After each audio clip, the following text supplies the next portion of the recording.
Today, we look at the rebadged Reliant and the unluckiest Ferrari.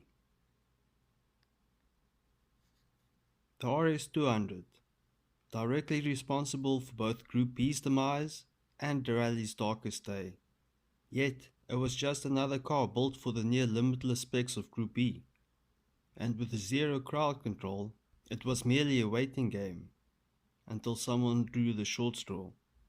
Having had great success with the Escort RS 1800 in rallies, backed up by years of rally experience and another win in their last competitive season, they decided to flex their muscles and create a purpose-built car for Group B. So, in 1980, they made the Escort RS 1700T prototype. Like with many Group B cars, it was merely based off the idea of an Escort, but had nothing else in common, as it was rear-wheel drive with a Cosworth 1.8 litre turbo 4-cylinder that made over 220 kilowatt.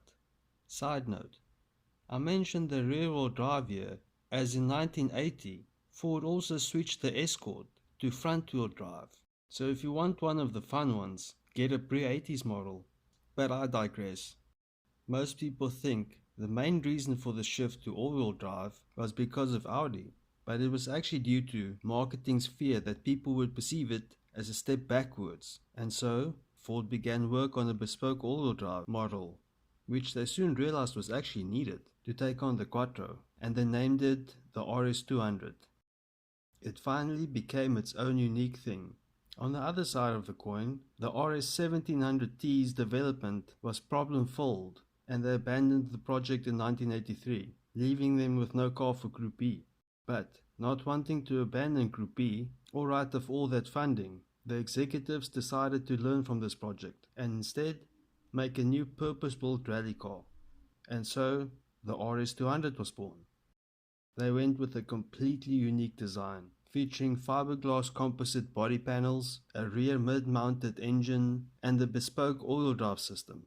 For weight distribution, the gearbox was mounted to the front of the motor, meaning the power went to the front wheels first, and then to the back wheels, creating a very complex gearing system. Helped by John Wheeler, a former F1 engineer, the former Formula 1 designer Tony Southgate created the chassis. Featuring a double wishbone setup with twin dampers on all four corners, made the car probably the best and most balanced platform in Group B. Using an 1800 4-cylinder that produced 186 kilowatt in street trim and up to 336 kilowatt in race trim, it just didn't have the power to wait to win, and with notorious low RPM lag, it was difficult to drive. Its best finish was third at the Rally of Sweden. One event later, and the juggernaut that was Group B started to break. Trying to avoid a spectator on the road, an RS200 went off the road and into the crowd, and with another crash into a tree, killing co-driver Michael Weider at the Hessen Rally in Germany. It was the final nail in the Group B coffin. Ask most people, and they'll probably agree that the RS200 could have been a Group B champion. With the 1987 Evo model sporting the 2.1 litre bespoke aluminium block Cosworth BDTE with a large intercooler, producing up to 447 kilowatt, and I can understand why. Although the E2 model was forced into retirement before it even got dirty, it was repurposed for rallycross, and it had a successful career from 1986 to 1992. With the 200 homologation rule and its cult status, makes this just another Group B car that has shot up in value. In 2017, an Evo model sold at Bonham's auction for $550,000 US, and in 2023, another Evo sold for £486,000. Group B really was one of those moments you have to say, they don't make them like those anymore.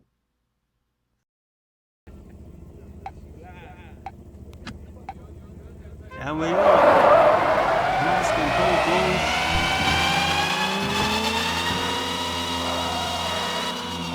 There is some good speed and line to here.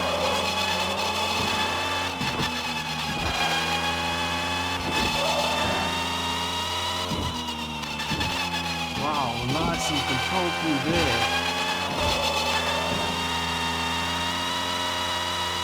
Completely flat ducks through there. And even barely lifting there. Pushing hard into here.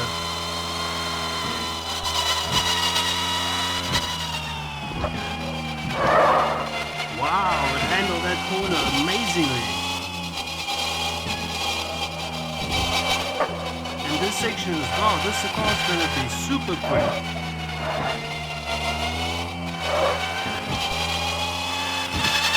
Well poised through the whole lap, we'll get a nice launch through here. Sticks is pretty nice and clean through there. How well it handled it last kink.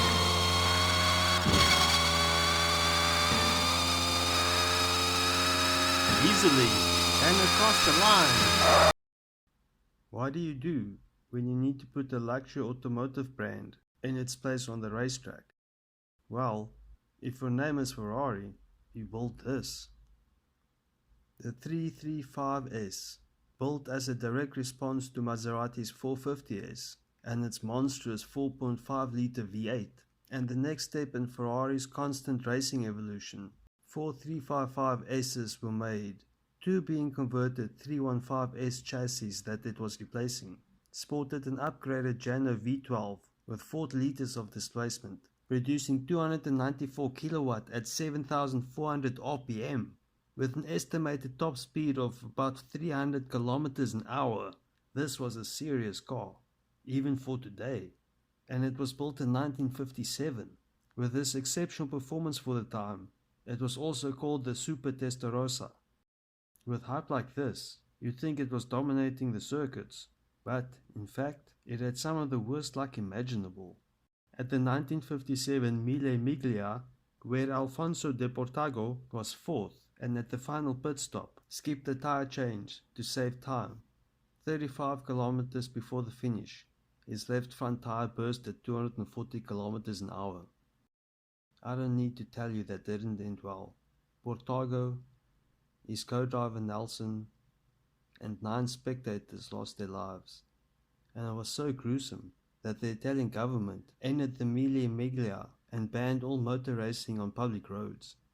They even held Enzo and Engelbert, the tyre manufacturer, criminally liable, but after a lengthy investigation, found both innocent in 61. Don't get me wrong, Engelbert made good racing tyres that ran in Formula 1, which included 8 winners, all Ferraris by the way, and it was the first tyre to complete the entire 24 hours of Le Mans on one set. So, the tyres could handle it. It was just bad luck. And Portago was a last-minute replacement for Musso, who was sick. The other 335S broke down while in the lead, ironically, giving the win and 1-2 to the 315S. Later, it did set the fastest lap and highest average speed at 192 km an hour at the 1957 Le Mans, but both failed to finish.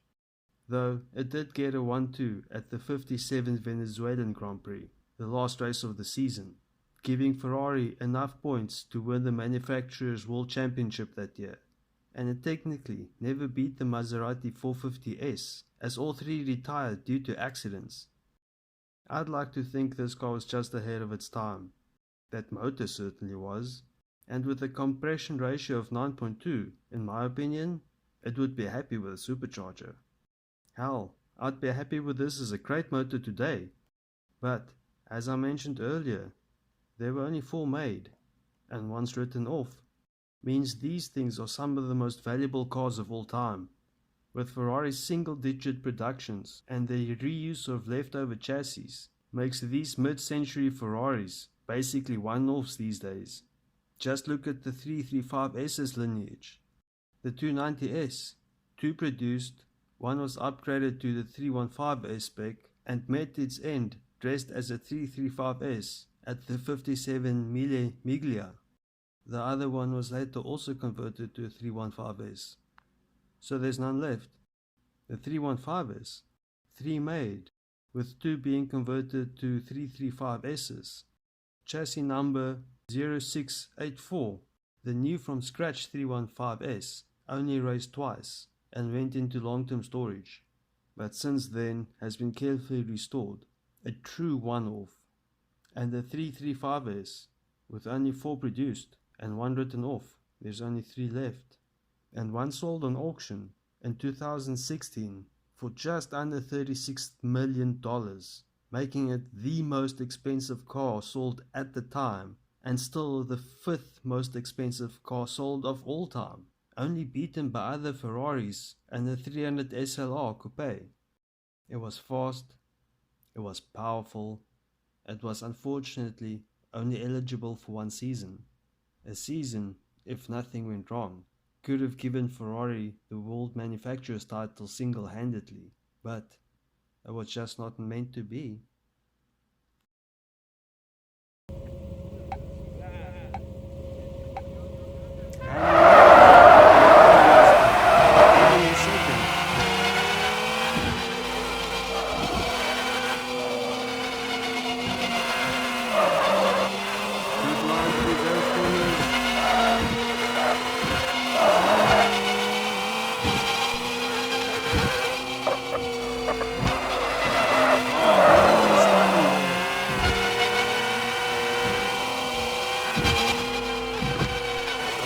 Back over these older cars. Oh, just going slightly wide. Still pushing hard. Oh, just a little bit of understeer there. Oh, no understeer. Barely keeping it in.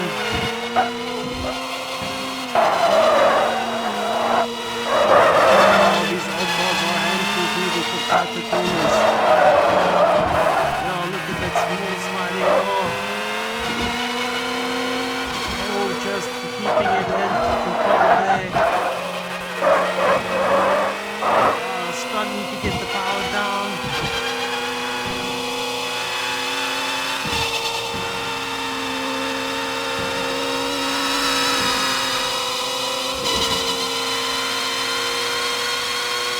Hard cut there and across the line.